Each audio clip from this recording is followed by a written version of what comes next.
के बहाना मिले तू आइल रहा नया सरुआना।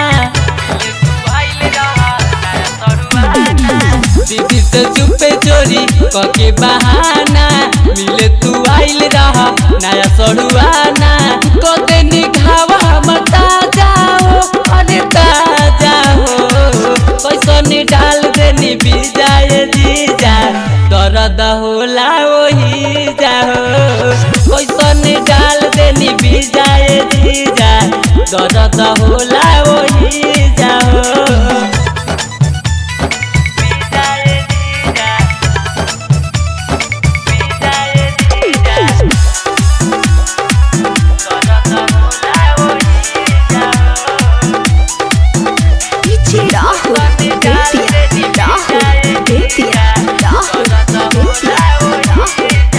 ऐसे न धारा कर तनी कर लागत बड़ा पगलैले हो किसया हमार जान जाई है हो कि वो पहचान जाई है हो कि वो पहचान जाई है हो। ऐसे न धारा कर तनी कर लागत बड़ा पगलैले हो किसया हमार जान जाई है हो कि वो पहचान जाई है हो।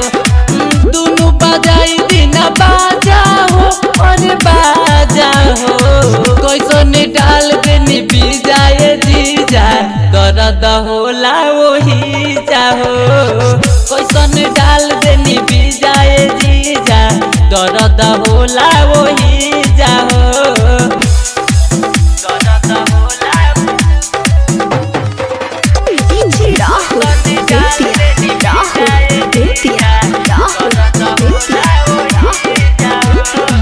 मन के मनाई हटी होने जाई पानी मोलाई बेसारा मुझे ए धंजी जानी तंगे करी जी गबड़ जानी भांगे करी जी गबड़ जानी भांगे करी जी। मन के मनाई हटी होने जाई पानी मोलाई बेसारा मुझे ए चंदन जानी तंगे करी जी रंजित जानी भांग करी जी।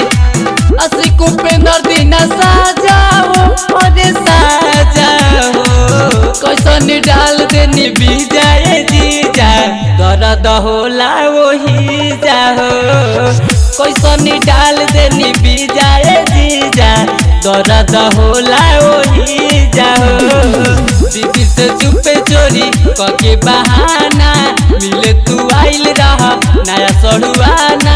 कदे निघावा मता जाओ अरे ताजा हो कैसन डाल देनी बिजाए जीजा दर्द होला वही जाओ कैसन डाल देनी बिजाए जीजा दर्द होला वही जाओ।